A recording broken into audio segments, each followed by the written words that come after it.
Welcome to Your Asian Besties, a podcast where we reflect on our life experiences and what's helping us along the way. I'm Ray. I'm Marin. And I'm Leah. Today we're going to be talking about corporate, how to thrive in the corporate world. Leah, you just got off work. I did thoughts? it for fun. Yes. So I usually don't work this late. It's like 6 p.m. now, Pacific. But I did it because I was like really engaged in the project I'm working on right now.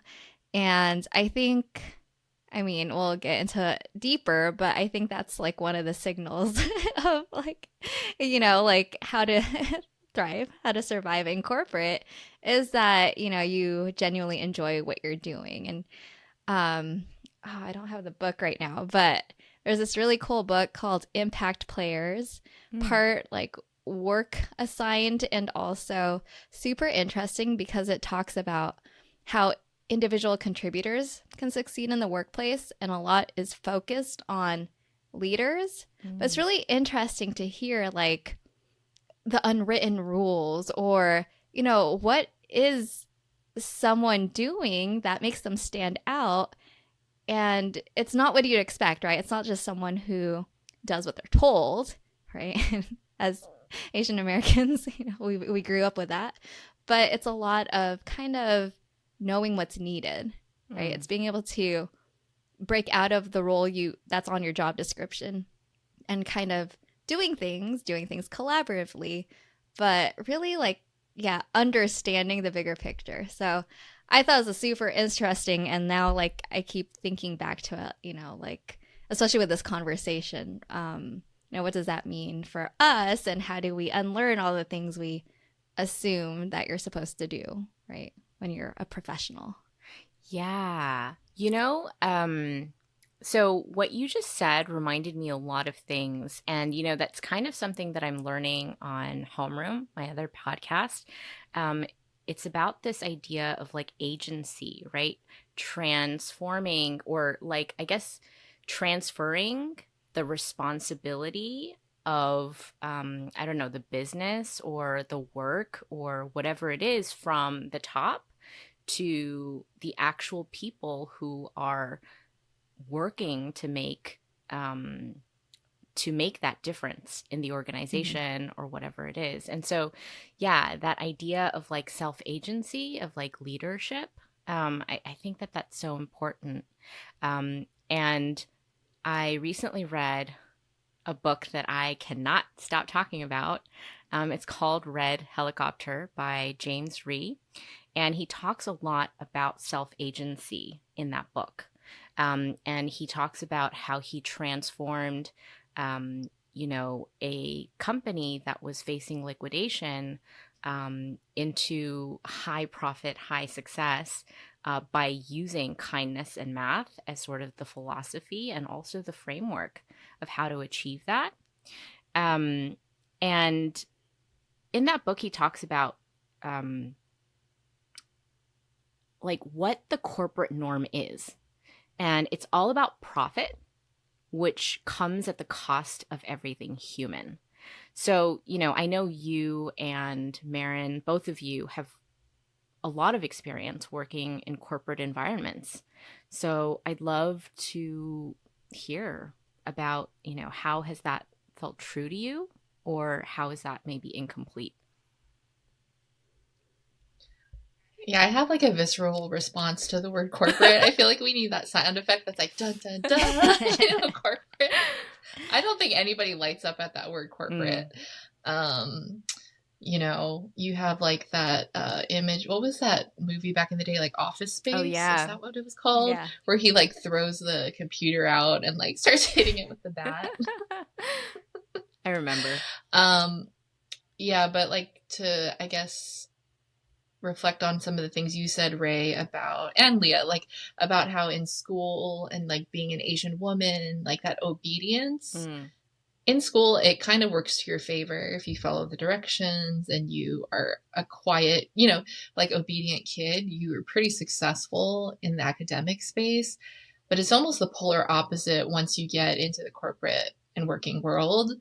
I have found, working in marketing and partnerships, that it's all about relationships. I don't know if that's true for every industry, but I find that the people that get ahead are the people that know the right people. Mm. I mean, we've probably all heard these things, and they're also the ones that advocate for themselves and kind of self promote, which is very antithetical to a lot of the values that we have in our Asian cultures, Mm. right? And a funny story I have is my first job out of college was actually in recruiting. So I would do recruiting for interior design and architectural firms. And I actually had a candidate from Japan. And she was like almost overly qualified for this position. She had like so much experience.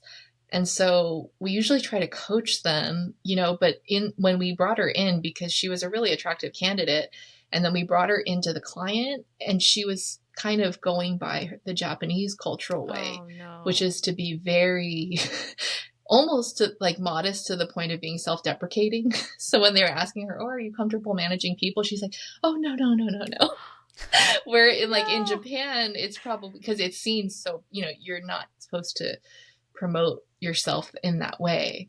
But anyway, that was like a very illustrative moment in terms of like the clash of cultures. And I do think like a lot of us that grow up in Asian households, we are taught that way. Like, Yeah. keep your head down, work as hard as you can, don't complain. It'll eventually all pay off.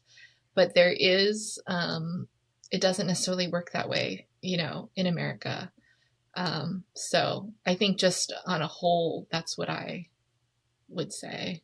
Yeah, for sure. And I think to that point, Marin, I think like in Asian culture, right, the top is the best. And so you never want to take, the best spot. And so, yeah, I think you're absolutely right. Because I don't know if it's still true, but I know that in Japan, they had some type of, in their structure, where in the hierarchy of roles, nobody could make more than 20% Mm. than the position below them. Mm. So I think there was some sense of like, as we talked about, there's more of a collectivistic mindset in Asian culture and like a responsibility from the top down, but that's not always the case Yeah, here in absolutely. America. What about you, Leah? What do you think? Um, about forgot the original question. Corporate. Da, da, General da. corporate, yeah. Dun, dun, dun. I think my biggest learning just over the years where it really could make or break someone, I guess, of, yeah, like really enjoying corporate, working for other people. Is I remember at Google is where I learned like one of the values is thriving in ambiguity, Mm. right? And that was something prized, right? Being able to problem solve, like it was, you basically were expected to be autonomous and to drive projects, right? And then culture was also everyone else would collaborate with you, but someone needed to steer, right? And everyone was like pretty spread and had different initiatives. So, yeah, if you weren't driving it, like things probably wouldn't move. And they needed people who move things. So that was something. So when you get to a certain level, like you end up being in interview panels with other candidates who are trying to get in. So that was one of the things that I would listen for, right? Is, like, how did you, like, what was your role in this project? Like, Mm. how did you, make things happen essentially, right? And it's just a bunch of questions to see, like, how much ownership did they actually have? How much did they, I guess, know beyond just what their specific role in the project was, but to be able to tie it back to like, why is this important to the business and what are you trying to find out, right? Especially in design and research, what you're trying to do is really understand what the user wants or needs and what their goals are and what the business needs and goals are. And basically, kind of, yeah, like trying to get the two in alignment. Um, so it's like very creative, but in a very logical way. And Mm. one of the pieces to thrive in ambiguity is like you can't just do what you're told. You're Mm-hmm. literally finding new pieces of information and trying to figure out if you need to change something. And then you have to make a good case for it and bring other people along. And yeah, the first few years I was in corporate, it was very much like I checked all the boxes. I had to-do lists. I got things done, right? And I was also left unfulfilled. Like, okay, like this is very frustrating. But then the more, I got to start to see where things could happen, or I started to have my own ideas, and then I talked to my manager or find other people who thought the same way or felt like this is a change that could be made, right? Like, I think that was kind of the feedback loop I needed, where I started to get more autonomy for those projects, and I could realize, like what these projects could lead to. And and it is kind of like you start to see like, oh, like this is a good thing, and you get that. Once again, like in school, you don't learn that. You learn to do what you're told. But then in corporate, I think if you have the opportunity and you get the feedback that, yes, it's a good thing if you find the problem yourself and you figure it out, and like it's the right thing to do, or, enough people believe in it and you can get it to happen, right? All of a sudden you're like seen as a leader, or seen as like, wow, you're driving so much more impact. Like there's so much more you can do than just what we hired you for. So yeah, but no one tells you that. And I think that's the most frustrating thing about corporate is no one tells you that or pulls you aside and or says like, here's how you could do better. Like, yeah, you're gonna be pretty miserable in it. Yeah. I have a question for Leah, because you were working in like big tech kind of when it was coming of age. Like, because I feel like that's the new corporate, or like that's like the current corporate culture, like what you think of like tech companies with their ping pong tables and happy hours and stuff. But then there was like the old corporate, because I worked in healthcare before. And I think, Leah, you also worked in some of that old corporate. So I'm curious from your perspective, like, yeah, is there a difference between like that's a good question. old corporate and then this new tech corporate? Yeah, I think it's interesting too, right? Because one of my first jobs was at UCSF, so it's a medical education, right? Like you train doctors and whatnot. And I worked at one of the admin offices for one of the departments there. But it was an entry level position, right? It was one of my first jobs out of college. So part I think is kind of, yeah, like I didn't know anything. So I learned a lot of many things.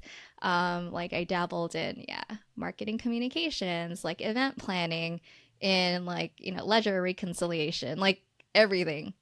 And then I think part of it was just you kind of learn the rules of how things work. How do you approach people in different seniority levels? How are you taken seriously? Right. I think there's just a lot of learning where you can't really just go in and just like, I'm going to do my own thing. So I think that's partly conflated, but yeah, like it was very much old corporate. Like no one wanted you to like change things. Like, no, like you do succeed if you do what you're told. And that's what you're evaluated on. I think, moving more to tech, right? So that was an admin role. And the more I moved to tech and also being in a creative field, and somewhere like Google, like also acknowledges like, the more, you work and stay here, like the more we will provide for you, right? And I think it's also facilitates that, move fast and break things and do, like do innovative things, moonshots, right? Like do 10x, like dream big. Yeah, like that was big tech culture, right? It was like, no, we're gonna try everything. Like Google dabbled in everything from like self-driving cars to like, different like ways to pay, like Google Wallet and everything in between, right? Like the consumer space, VR and gaming and health and whatnot. So very, very diverse, right? But yeah, like you had to be kind of like an entrepreneur. Like you really had to drive your own things inside. Otherwise, I think the flip side of big tech is it's easy to get lost. Like you do become a cog in a wheel, because if you don't get things done, I mean, you can kind of float by. There's like 200,000 people in the company, like, and it's kind of like some people were okay with that. I wasn't. So I actually actively after that like sought startups and smaller companies where it was very, very even more welcome to have your own ideas, to wear more than one hat, to know that things can change from week to week. I don't know. I don't know if it's like, yeah, hidden ADHD or something, but I love it. I love like all the variety. So I Yeah. don't know if that answers your question, Mary, but yeah, I think it was part entry level to learning all the things that felt like I couldn't just go and let loose. And also, yeah, like more of a very traditional environment to something that, someplace that really encouraged like newness and innovation and, yeah, trying new things. Yeah. Yeah, I think you make a really good point because I think when we talk about corporate, obviously we can only speak to our own experiences. And even with tech, I think the cultures are very different. So it's wherever you end up, Yeah. there's going to be a different culture, and you have to get to know the culture and see if it's something that you even want to be a part of. Mm-hmm. Because I've heard commentary about like Amazon's culture, and I think it's like in some ways like polar opposite to Google culture, right? So you can't even say even within tech corporate, it's totally different. It depends who's leading, you know. So I would say I remember when I would be looking for corporate, quote unquote, corporate jobs, I would always see who's leading the ship. Like, who is the leadership team? Like, what's their background?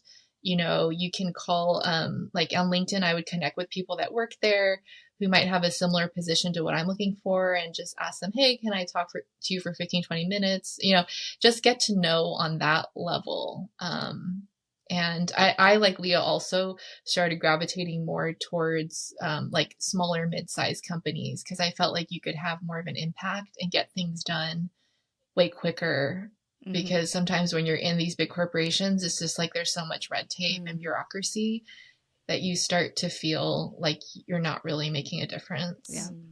So, Yeah. No, okay, so listening to both of you speak, I'm just wondering, like, I think, Leah, you mentioned this a little bit, about like, you know, the skills that you needed to come up with and learn to be able to thrive in this sort of different culture. Because I think, when we're in school, we're taught to comply and learn what is handed to us and just do what we're told to do. And then when we leave school, it's like, actually, those are not the rules of the game anymore. And like, you need all of these skills. And then also, like, yeah, the measurement for success is completely different as well.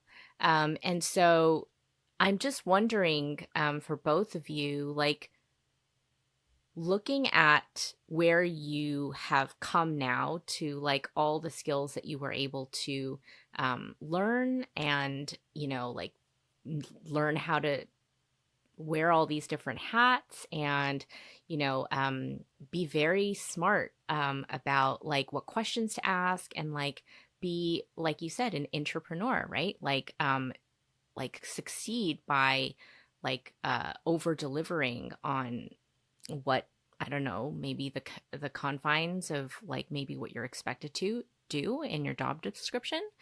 And so I'm wondering, like, how did you learn those skills, or what do you think those skills are that we should be teaching our students like at an earlier age? Or yeah, what are those skills and how did you acquire them? Or what is the easiest way to acquire them?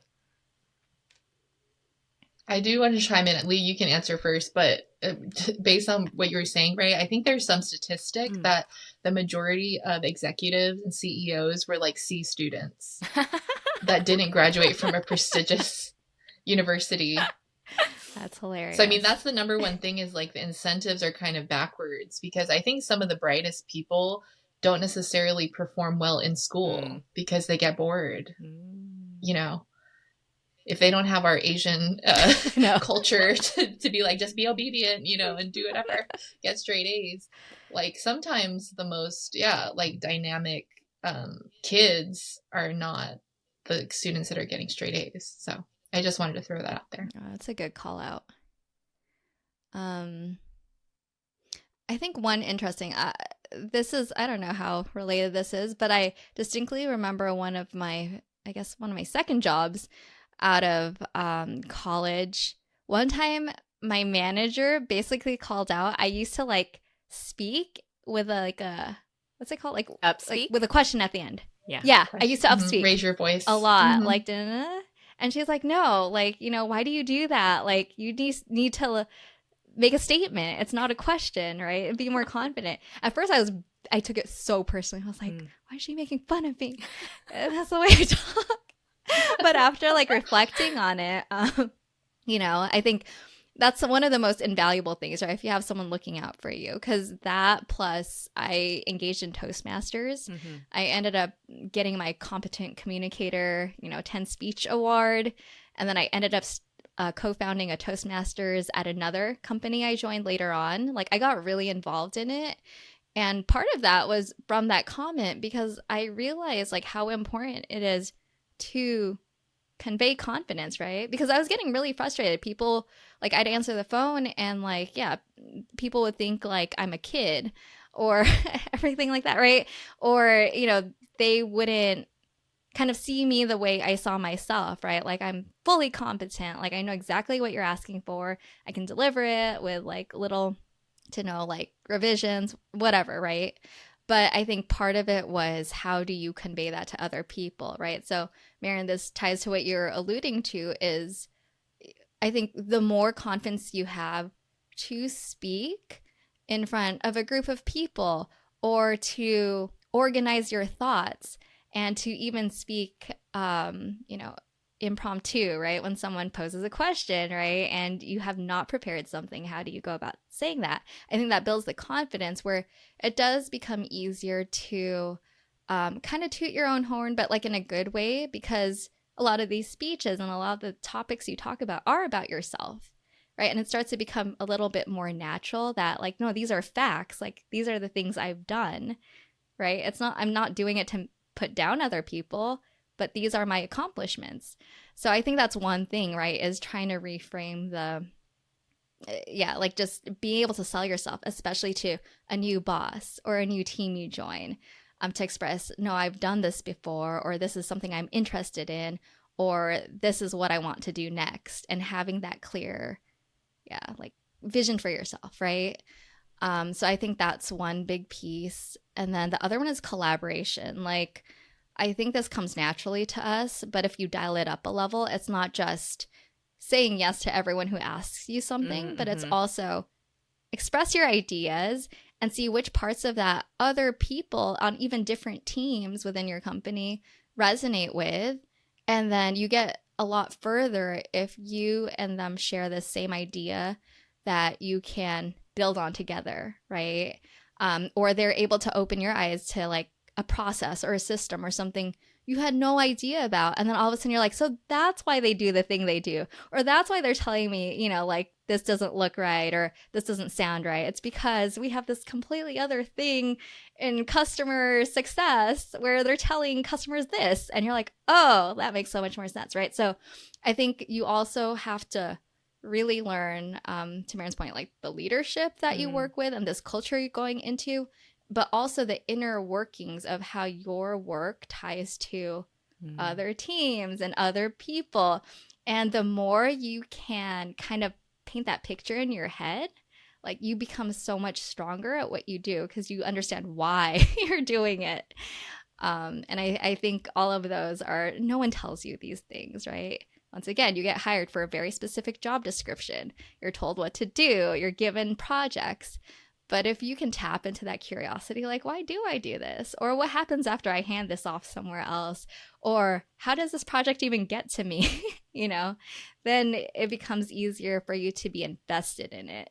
And the last piece before I get off my soapbox is, like when people say like, do the job you love, like it literally isn't like you're so 100% passionate about the whole company or the whole mission that you do, but there's enough of it that it plays to your strengths, that you genuinely enjoy the thing that you're helping the company do, right? Like it's not like your agenda anymore. It's kind of like your agenda plus all the other people and all the different teams and your leadership team and like what they're trying to get done, and really also being able to bring that out, right? And I think the more you can do that, authentically, right, the more you'll succeed in your projects. And it will also feel good because that's where you find the growth opportunities. That's where you move towards closer to the role you actually want or want to do more of or become known for, whatever, in your company. And then that's where the alignment comes in, I think, is like, yeah, I'm not, like I design, but I don't only design. Like we work, like my company, the startup I'm at right now, helps frontline workers, really understand what their career goals are or how do they grow in their role and stuff like that. And like to me, that's also personally meaningful. And while I can't do all the things I would want to do, right, I find those parallels where this is super interesting to me and it benefits the company if we can design this right or if we can express this better. So it's kind of like that, right? I think it's knowing you're not like like unless you leave corporate and do your own thing, like you're still working within some kind of box, but you can make that box bigger if you understand, like all the things happening around you. Yeah. And you know what that makes me think of is like this idea of like you talk about collaboration. And you also talk about like, uh, well, you talked about collaboration and you talked about like confidence, right? Like knowing what it is that you stand for, and why you do what you do, and bringing gravity into your voice and your demeanor to articulate that you're holding that competence, right? Because confidence and competence are like interlinked. Well, it's tricky. And I'm wondering, like, Marin, like if there are additional skills that you think, we should be teaching our children or people, as they enter from like school to the real world. And then also second, Leah, I want to know like um there this idea of bringing value to other people, like usually like Marin, you were talking about how in the past there was like corporate culture where the leadership was really at the top and it was very less distributed, like in terms of distributing agency or giving trust to the employees to carry on the mission and the goals of the corporation. And like now in the new corporate or the world, it's like there is a level of distribution, of like trusting employees to pull through. And I think, Leah, you're talking about how really the success comes and from knowing what the goals of the client are, and like everybody knows that those are the goals, and so you can actually actualize, you can actually work with other people to meet those goals because everybody has access to them. It's not like hoarded at the top. I just want to mention James Reed talks about that in his book, Red Helicopter. But yeah, I'm just wondering like what else, right, we would need to do to teach children and people coming into the world, the real world, how to switch from a top down to a more like, bottom up or distributed workforce, I guess. I know those are a lot of questions, but whoever wants to go first. Yeah, I mean, I would echo a lot of what Leah said. I would say the thing that served me most in terms of my education into my corporate career is that I was focused on the liberal arts. And so I was used to getting assignments that were very open-ended, like writing an essay on a particular topic or a particular piece of work, but you had to come with fresh ideas. It wasn't so like there's only one right answer and you have to follow these exact steps. And I think that really did serve me in the working world, because storytelling, to both of your points, is such a big part of it. So when you get into the workforce, it's not just about the work that you're doing, it's actually how you communicate that work. And as Leah mentioned, it's how you communicate how your work fits into the larger, atmosphere of the company and how it's helping them reach their goals. And some people are really just good at that piece. Like many managers are really good at just the communication piece, and they're not actually doing the day to day. tasks. So I think the storytelling is really big, and learning how to communicate. And so I would say when you're getting into the workforce, as Leah mentioned, collaboration is super important. And that's not always something that we get in school. Besides like the random group project, most of what we do is so individualistic, right? But the reality is when you get in the workforce, you're working with a bunch of different people inside and outside the company. And so I think when you're first starting out and you don't necessarily have the experience, you should just get to know as many people as you want, and especially the people that you're interested in what they're doing. That's the best way to go.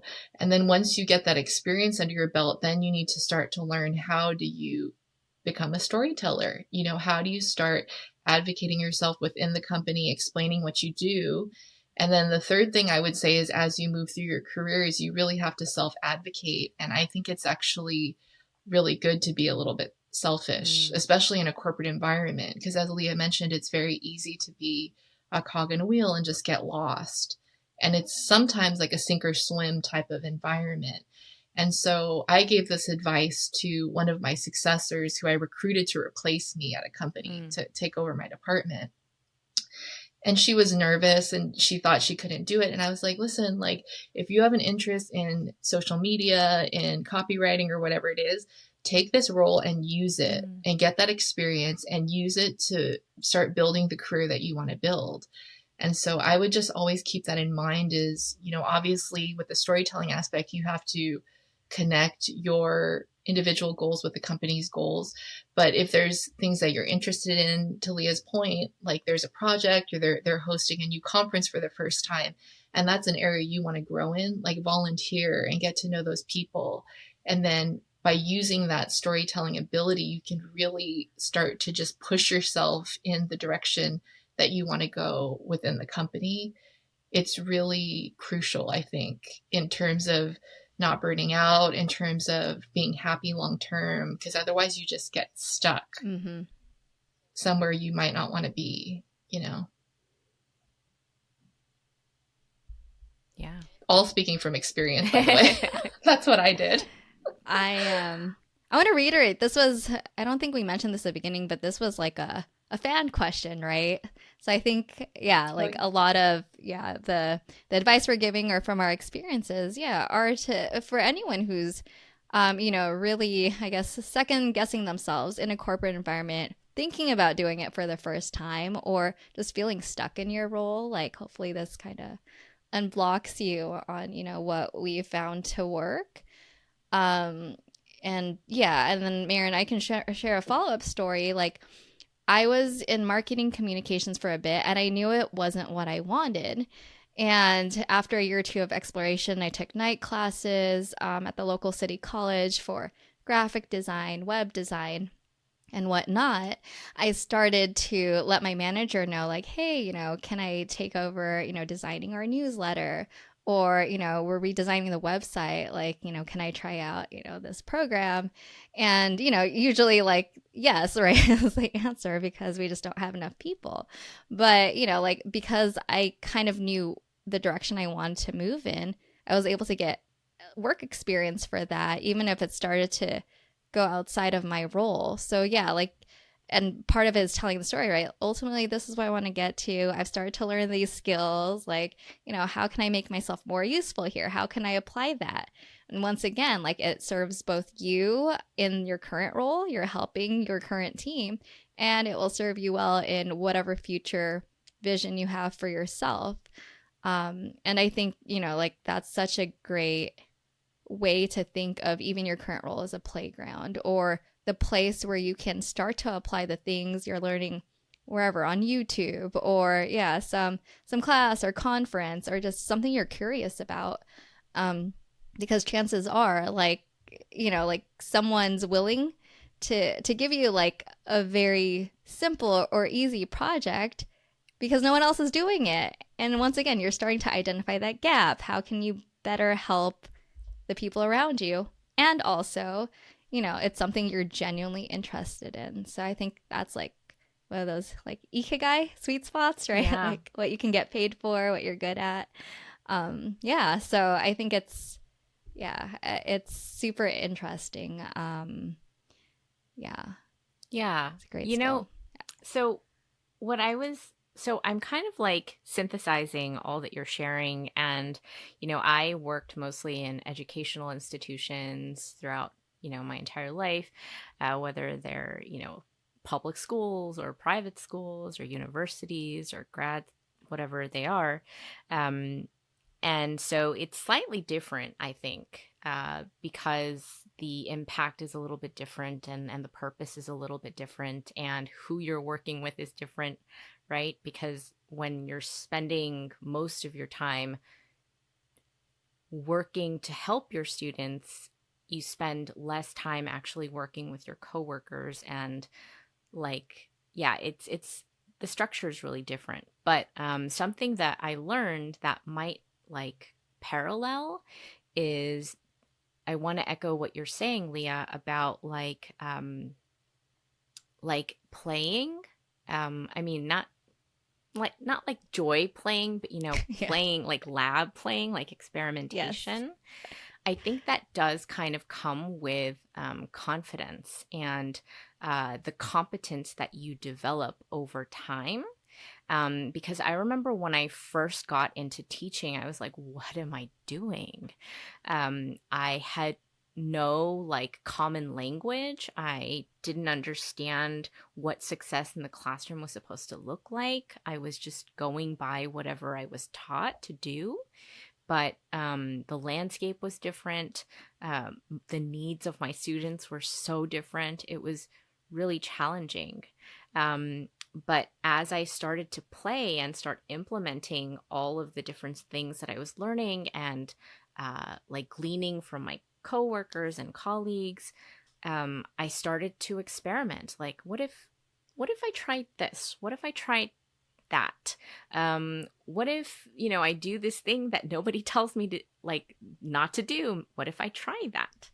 And I realized like the teachers, we all had a different culture of our own and a belief and operating system of our own, that what didn't work for some of my colleagues would work for me, and vice versa.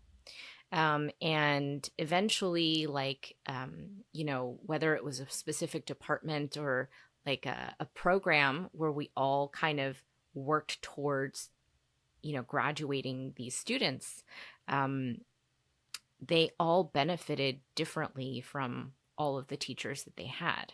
And so I'm just kind of thinking about like thriving in the real world in general, um, is really to not just do what you're told, but also to come up with your own hypotheses, to fail on your own, not in like, crazy kind of ways, but like small failures.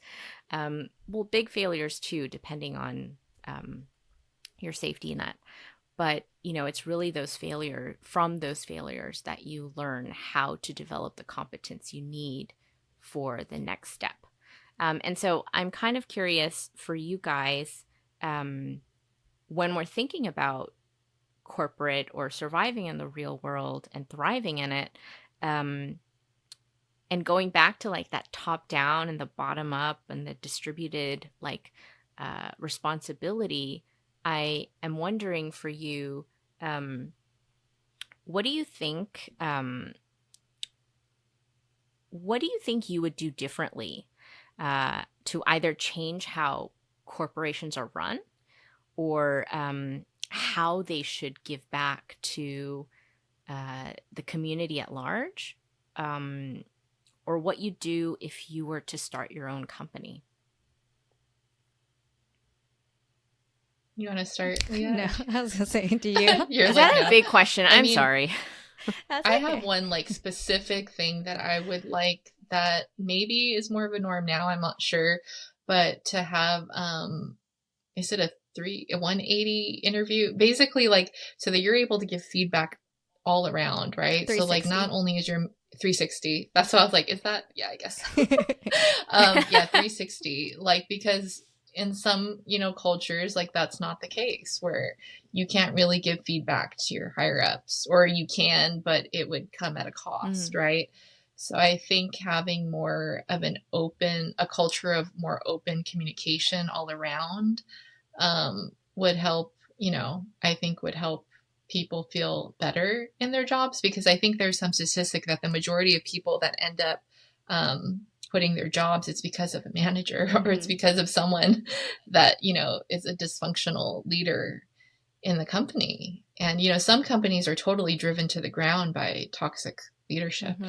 And so that is one point I do want to make, is like, there are times when you actually can't thrive in your environment. There are some times where that's not the case. And so to me, it's really like the entrepreneur journey is really important, because you have to define what thriving means to you. And when you get to all, because these companies, like, they have their mission statements and you can read all about their outside branding, but you don't really know what it's like until you get on the inside and you start experiencing it. And I think we've all had experiences like that, where we think it sounds great on paper, but then you get in there and it's not, right? And so I think just having confidence in your own experience, trusting your own experiences. If things don't feel right, then just start talking to people around you and see what their experiences are too. And it might validate some things for you. And yeah, I think you have to kind of decide what is going to make you happy, because especially when you're young and in the workforce, you want to try to shapeshift and fit in everywhere. Like, I remember the first business I worked for, it was more of a creative design business. And so they appreciated like my fashion sense and, and my jokes and everything else. And then when I moved to healthcare, I felt like I was taken way less seriously if I brought that same type of persona. I felt like I had to dress way more professionally and kind of try to gain that respect and try to act like older than my age.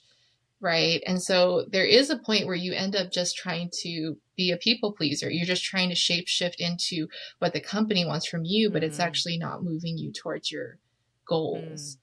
And so I think that, yeah, it's good to kind of keep your center about that, and trust yourself, trust your judgment, have confidence in your ideas too, because a lot of people don't know what they're doing. That's the big secret of it. Just because someone has a big title. Yes. So just because someone has a big title, it doesn't mean that they're, more of an expert than you are. And to Ray's point about the experimentation, I think that's really healthy too. Like, working in digital marketing with email marketing, I'm sure, Leah, you do this all the time, but they do a lot of A/B testing. So you can test like the original strategy and then you can throw out a new idea. There are ways to take calculated risks and get learnings from them. Do you know what I mean? So I think, yeah, just your idea is just as valid as anyone else's. It's just a matter of whether they'll respect you or not. And some of that's out of your control. Yeah. I think the centering is important because, yeah, like when you're early in your career, I think you're still learning like what you will and won't tolerate. But as you go, you start to get a clear sense of like what your non-negotiables are, right? Like the moment you interview for a new job, right? Like there's a certain salary expectation you have, like make that clear, make sure like, you don't waste either party's time if they're not going to meet that. If you want flexible work, right? For me, like there was this transition from the next role I take, I remember thinking like I have to be able to work from home 2 days a week, right? And this is a time like pre-COVID where that was, a hit or miss, like depending on what team you were. But I would only interview for those, and it took longer, but I eventually found a job that fit that. And then later on, it was like I only want to work earlier from 7:30 to 4:30. Like, can I work those hours? Okay, cool. And then eventually it became like I want to work a fully remote job. So then I would target those jobs, interview for those jobs, and like you kind of figure that out as you go. So I think, yeah, whether you're looking for your next corporate job or looking to go out on your own, I think it's setting those agreements with yourself and really like having those boundaries set that you won't, that like you have to have there. So I think that's key. And then the second piece, sometimes when you enter a corporate environment, you just don't know. You could do all the research you want until you get there. You realize this is much more of a mess than it is, right? Like I've had jobs. I've only lasted like 6 or 7 months because I'm like, this is like really, really bad and toxic, right? And it's once again, like what will you tolerate what's your energy like after work? Like what, Mm. like, is this something that you can sustain and sustain in a way that like your family's cool with it, you're cool with it, or not, right? Like then cut your losses.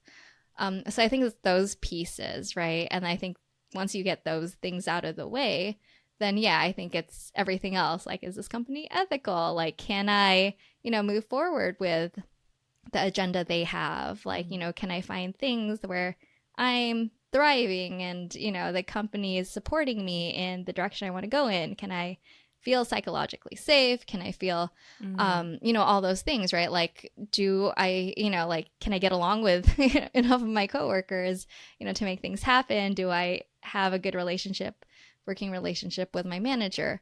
Like, I think all of those things take into account, right? But really, like, know yourself first and, know when to call it quits. Like, I think it's with any project you work on too. Like, know when, it's a failure or not. Like, what is that going to be for you? And then I think to your question, Ray, about like bigger corporate changes. Um, yeah, I don't know if I can change this, but like I really don't like the idea of monopolies. Like I hate Mm. how larger companies just take over like little successful ones. And it's, I don't know, at some point, I know, it shouldn't be allowed, but it's still happening. Right. um and I think, yeah, it's frustrating because it's like, yeah, you want to go off and do your own thing, but once you're successful, the allure of like joining this bigger company and getting a really good Mm. payout for it sounds awesome. So I think it's that, like, I want to see like diversity of, all the businesses out there. Like sometimes I imagine a world like far out into the future where literally everyone has like their own small business or what they're specialized in, and Mm-hmm. you just like barter and trade or skills with each other. So I don't know, I mean, that's how like we started right before having money, but I think it's an interesting world because everyone has like skills that they're genuinely passionate or interested or really good at, right? But when you have ginormous companies able to do the same thing for cheaper, then yeah, that's Yeah, because my thought. profit is so important. So here's like a totally crazy question, and I don't know if it's answerable. Maybe it's not super crazy, but I don't know if it's really answerable. So to the both of you, if your Asian Besties was a corporation, Ooh. what would you do differently than what corporations do now?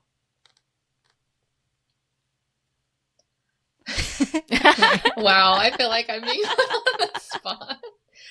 I mean, I think to my point, because I realized I didn't totally answer your question the last time, but basically everything I said can be like turned into feedback to corporations, which the main thing to me would be like you need to be self-reflective as a company, Mm. and you need to listen to your employees, and you need to listen to your clients. You need to listen to people. Like if I know a lot of the companies I've been to, when your best people start leaving, that's a sign that you're doing something is wrong at that company. And at those exit interviews, you should really be listening to what people have to say. But there's not always that culture of trust, and there's a lot of ego and things behind the door. So for your Asian besties, like I would start off with that. I would say like the community that we're building would be like the first place we would go in terms of what are your Mm. needs, like what kind of products would you need, or what kind of services might you need, right? Like you would start from there instead of just thinking like just talk to people and listen, and make it start from there, and keep that at the core of the company in terms of you're trying to serve that mission truly, not just for like a PR spin. Mm. Um, and yeah, I would hope that it wouldn't be based in terms of like the shareholder, like how so many corporations are run based on shareholders and this exponential growth that you're trying to achieve, and having this pressure cooker environment, where you feel like you have to pull a rabbit out of your hat every month somehow. That's how it felt like to me working in corporate sometimes.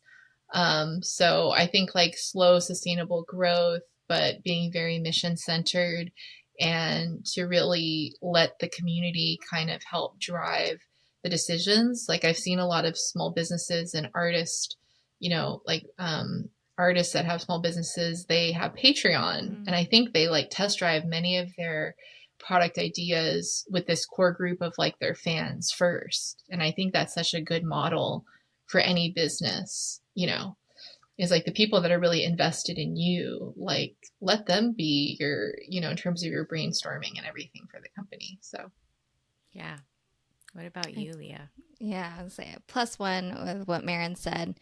The one thing I would add that I think I see it more in my company because it's, like a career, career growth focused company, that I think is a really interesting model is there's a lot of like internal um movement between roles where someone was working in one team and then they jump to another team that they're interested in or like brings about their strengths and also this growth opportunity. So I think one thing that could help is like if someone's already invested in the mission, right? If your Asian besties were a corporation, but then they really want to like learn this thing, they want to get really involved in social media and they're doing something else, like how do you support that person in making that transition where you still have a strong team player who now has room or opportunity to grow into like a different topic or a different like interest area. So I think I don't know if it's like a co-op, right, but everyone should kind of be equal partners in it, right? Like kill the hierarchies. Honestly, like I think a lot of my success, well, I perceive success, I should get feedback on my team, but as a manager, right, is that like it is more collaborative, right? Like I don't like the term servant leader, but you're kind of, I guess, more player coach, but you're kind of alongside them, right? Like it's not like I'm telling you what to do. It's kind of like, here's the project, like you have free reign, but if you feel blocked, like let's brainstorm, or how do we get you unblocked, or here from my experience, like here's what's worked, right? So it's kind of like stepping in when you need to and then backing away when you're not needed, right? And I think it's kind of that, but how do you do that like in corporate fashion, right? So I think it's that, because like leadership doesn't have all the answers. They're just as like thriving in this place of ambiguity as you are, right? And so it's kind of like, how do you get there together, or how do you bring everyone along in the same journey? I think a lot of, like where corporate fails, right, is there's always like a lot of miscommunication or not enough communication and transparency.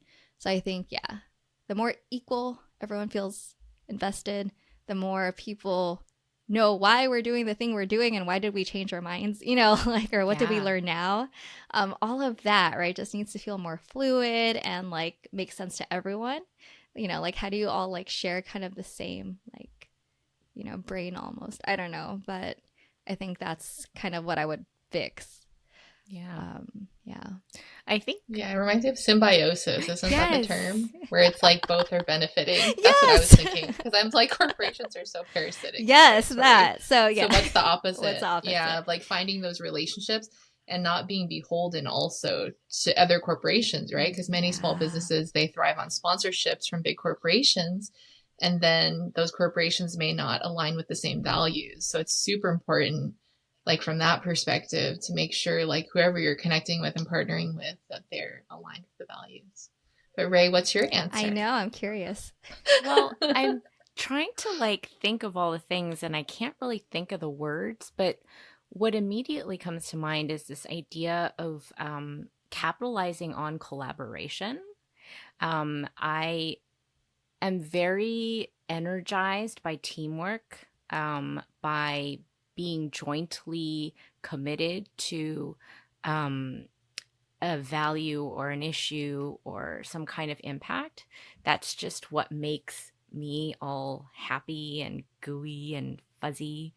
And so I don't know how, because I think at the end of the day, right, like a corporation is supposed to be for profit.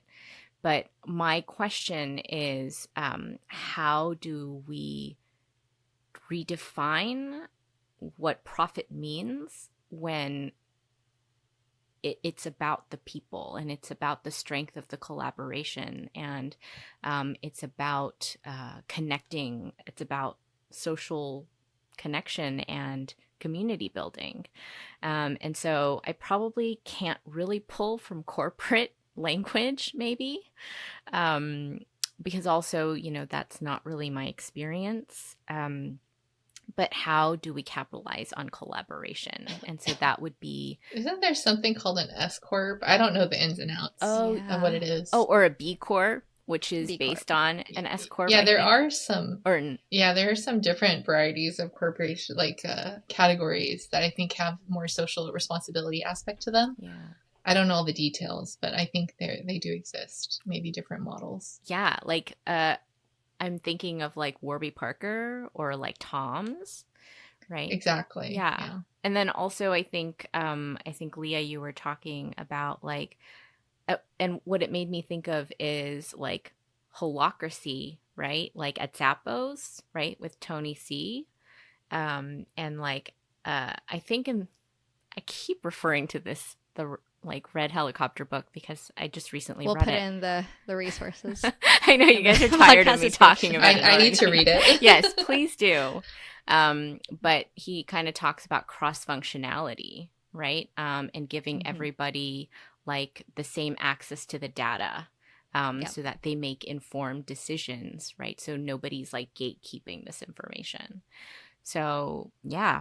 I think there's a lot here, and I'll probably have to digest a lot of this because I think you guys said some amazing things, and I'm gonna have to go like research a couple of things. But yeah, thank you so much for the listener who suggested this topic. I know I really enjoyed listening to your experiences about this. So if you haven't already, please follow us at Your Asian Besties on social media on all the platforms and subscribe on Spotify, Apple Podcasts, or on YouTube. Thanks for listening. Bye. Bye. Oh man. There was a lot there. Yeah, that was not a boring corporate episode. That was fun. Mm-mm.